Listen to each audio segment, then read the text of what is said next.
नमस्कार दोस्तों, आज हम बात करेंगे स्मॉल कैप म्यूचुअल फंड के बारे में। और अगर आपने अभी तक मिड कैप वाली वीडियो नहीं देखी तो वो जरूर देखिएगा, उसमें बहुत ज़्यादा डिटेलिंग थी। और हम ये बात कर रहे थे कि कौन कौन से म्यूचुअल फंड रिकवर कर गए यानी कि मार्केट बहुत ज़्यादा गिरा, अब लास्ट क्वार्टर में जिसने रिटर्न दिए रिकवर कर गया, और हमने जिस एक्सपेक्टेशन से फंड को लिया था क्या वो उस तरीके से परफॉर्म कर रहा है या नहीं कर रहा। ओके उसके बाद जब आपको ये पता लग जाएगा कि भाई मेरा वाला पोर्टफोलियो लास्ट 3, 6, 9, 12 मंथ्स के परफॉर्मेंस पे क्या दे रहा है, तो उसके बाद उसका क्या करना है वो आपके ऊपर है। ओके मैं सिर्फ और सिर्फ यहाँ पे आपको एजुकेशनल कंटेंट प्रोवाइड करा रहा हूँ, यानी कि आपको एक नॉलेज दे रहा हूँ कि क्या हुआ, कैसे हुआ, कहाँ पे उसका रीज़न क्या है, सब चीज़ें मैं आपको बताऊँगा, तो आप उसमें डिसीजन ले पाएंगे कि भाई मुझे करना क्या है। आगे बढ़ने से पहले अगर आप उन लोगों में से हैं जिनके पास बहुत ज़्यादा टाइम नहीं है, बहुत ज़्यादा नॉलेज नहीं है, और वो चाहते हैं कि उनका पोर्टफोलियो कोई और बनाए और कोई और रिव्यू करे, तो उसमें आप हमारे थ्रू इन्वेस्ट कर सकते हैं, जिसमें हमने एक बकेट बनाई है रॉकेट निवेश। इसमें हमने बोला था कि हम अपने 25 क्लाइंट्स को ऐड करेंगे। अब यहाँ पे एक चीज़ है कि ये किन लोगों के लिए है, ठीक है। डिटेल में तो हम फोन पे बात कर सकते हैं, स्क्रीन पे आपको नंबर दिख रहा होगा, लेकिन थोड़ा सा बेसिक आइडिया दे दूं ताकि ऐसा ना हो कि थोड़ा सा कम्युनिकेशन मिसमैच हो जाए। वहाँ पे सबसे पहला देखो, आपका गोल जो है ना वो लॉन्ग टर्म होना चाहिए, लेकिन इसके साथ दूसरी चीज़, आपको शॉर्ट टाइम वॉलेटिलिटी से डर नहीं लगता, ये चीज़ ध्यान रखना। थर्ड चीज़ जो एक और इंपॉर्टेंट चीज़ है कि आपका जो रिस्क एपेटाइट है वो हायर एंड पे होना चाहिए, हाई रिस्क एपेटाइट होना चाहिए।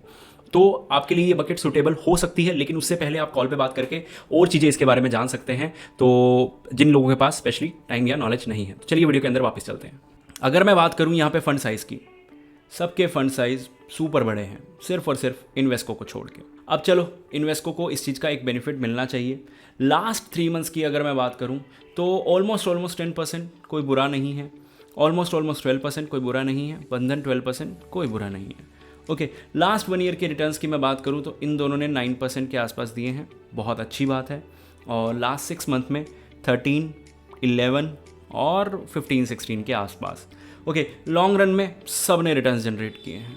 अब मैं बात करूं कि क्वांट की, क्वांट पे एक क्वेश्चन मार्क ये आता है कि ये रिकवरी के मामले में काफ़ी पीछे रह गया बाकियों से। इतना भी पीछे नहीं रहा वैसे तो, लेकिन अभी भी मैं शायद एक क्वार्टर और देखना चाहूँगा इसको कि ये क्या रिकवरी दे रहा है, उससे पहले ये बोलने से कि यार ये फंड तो रिटर्न्स जनरेट नहीं कर रहा। तो ये चीज़ तो बात की बात है कि ये आगे कैसा रिकवर करता है। अभी के लिए रिकवरी में मैं इसको 10 में से 6 मार्क्स 7 मार्क्स देना चाहूँगा, 10 में से 10 नहीं देना चाहूँगा, लेकिन 10 में से 6 या 7 भी बुरे नहीं हैं, ठीक है, रिकवरी के मामले में। अब स्टैंडर्ड डिविएशन की बात करें तो यहाँ पे इन्वेस्को का स्टैंडर्ड डिविएशन, यहाँ पे आप देखो सबसे ज़्यादा स्टैंडर्ड डिविएशन बंधन का है। इन्वेस्को रेशोज़ के मामले में ना स्टैंडर्ड बंधन से बहुत बेटर है रेशोज़ के मामले में, क्योंकि यहाँ पे अगर मैं बीटा की बात करूँ तो बीटा भी काफ़ी कंट्रोल में है, लेकिन हम शार्पे और सॉर्टिनो देख रहे हैं तो वो बंधन के बढ़िया हैं। और अगर मैं अल्फ़ा देखूँ तो दोनों बहुत ज़्यादा गैप में नहीं हैं, तो अच्छी खासी टक्कर चल रही है इन्वेस्को और बंधन के बीच में। उसके बाद अगर मैं नीचे जाऊँ तो यहाँ पे बंधन और इन्वेस्को में सबसे अच्छी बात क्या है, दोनों के अंदर हेल्थ केयर सेक्टर हमें मिल जाता है, फाइनेंशियल सेक्टर इसके अंदर मिल जाता है, इसके अंदर हमें सर्विसेज मिल जाता है, इसके अंदर फाइनेंशियल 19% तो सेम ही है। तो कंस्ट्रक्शन यहाँ पे मिल गया, यहाँ पे सर्विसेज मिल गया।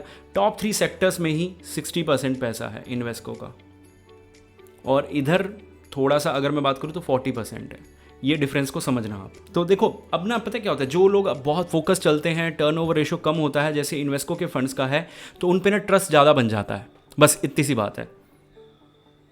बाकी तो थोड़ा सा और नीचे जाएं, अगर मैं फ़ंड को बदल दूं, मैं यहाँ पे क्वांट को हटा देता हूँ क्योंकि मुझे लगा कि क्वांट का कंपेयर करने का अभी कुछ मतलब नहीं बन रहा। टाटा को अगर मैं बात करूँ तो टाटा ने रिकवरी कर ली, बहुत अच्छी कर ली, डबल डिजिट में रिकवरी है, अच्छी बात है। लास्ट 1 ईयर में रिटर्न्स उतने इम्पैक्टफुल नहीं हैं, लेकिन लास्ट 6 मंथ में रिकवरी ठीक ठाक है। लॉन्ग टर्म में वही लास्ट 5 ईयर्स में one of the consistent small cap रहा है ये। जब मार्केट में ऐसी सिचुएशन थी कि यार गिर रहे हैं सब, क्या वापस उठेंगे, कौन उठेगा कौन नहीं उठेगा, तो ये जो एक बड़ा क्वेश्चन मार्क था, इसके आंसर्स अब आने लग गए हैं। तो यहाँ पे टाटा स्मॉल कैप ने भी बहुत अच्छा सा आंसर किया है कि भाई मैं रिकवर करूँगा।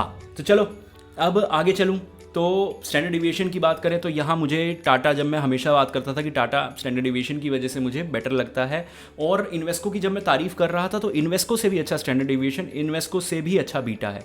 लेकिन इसके साथ साथ शार्पे और सोटिनो भी थोड़े स्ट्रॉन्ग होने चाहिए, और मैं सोटिनो हमेशा 2 से ऊपर देखता हूँ। तो ये अब यहाँ पे फिर इसी वजह से अल्फ़ा थोड़ा सा इम्पैक्ट हुआ है, क्योंकि लास्ट 1 ईयर में रिटर्न्स उतने अच्छे नहीं रहे थे, तो रिटर्न अल्फ़ा जब इम्पैक्ट हो जाता है तो थोड़ा सा फंड को हम बोल सकते हैं, क्योंकि देखो इन दी एंड अल्फ़ा सबसे इंपॉर्टेंट है ना। अल्फ़ा क्या होता है कि ये बेंचमार्क से ऊपर कितने रिटर्न्स आपको निकाल के दे रहा है या निकाल के दे सकता है, इसकी कैपेबिलिटी क्या है।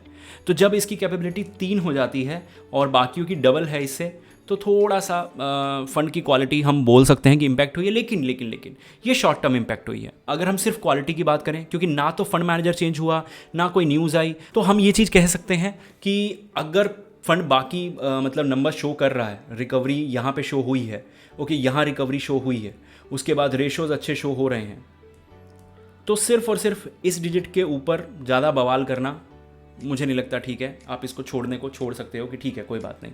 एक चीज़ जो बहुत ज़्यादा ज़बरदस्त है टाटा के अंदर, वो है केमिकल सेक्टर का एक्सपोजर। मैं हमेशा बोलता हूँ कि जो गवर्नमेंट सेक्टर आपको बोल रही है ना, जैसे गवर्नमेंट इंफ्रा में डाल रही है या केमिकल में डाल रही है, तो अगर मैं जिन सेक्टर्स को लेकर बुलिश रहता हूँ वो है फाइनेंस। अब फाइनेंस हमें बहुत ईजिली मिल जाता है, उसके अलावा हेल्थ केयर हम बहुत ईजिली ले सकते हैं, इंफ्रा ले सकते हैं। अब इन सब सेक्टर्स में से ना एक सेक्टर बचता है केमिकल्स, और केमिकल्स मेरा भी नहीं, बहुत सारे जो बड़े बड़े एडवाइज़र्स हैं, बहुत बड़े बड़े लोग हैं, और आप जैसे रिटेल इन्वेस्टर भी केमिकल का एक्सपोजर लेना चाहते हैं।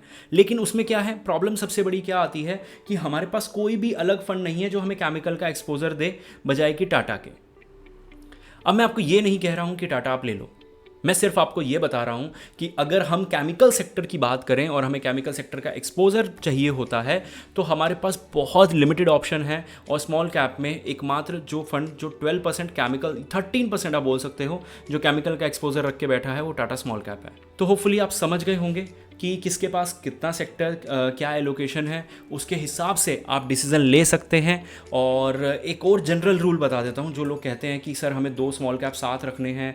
देखो नाम आप खुद डिसाइड कर सकते हैं, आपका एडवाइज़र डिसाइड कर सकता है, लेकिन एक जनरल रूल क्या कहता है कि आप स्टैंडर्ड डिविएशन अलग अलग लेके चलो। अगर मान लो एक का स्टैंडर्ड डिविएशन लो है तो एक का हाई है, तो वो दोनों आपस में एक दूसरे को कॉम्प्लीमेंट करेंगे, बस इतना ही। और मैं आपको ये सिर्फ और सिर्फ इन दोनों का सिर्फ एग्जांपल लेके बता रहा हूँ।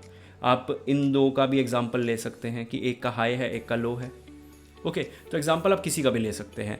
होपफुली आप समझ गए होंगे। मिलते हैं अगली वीडियो में।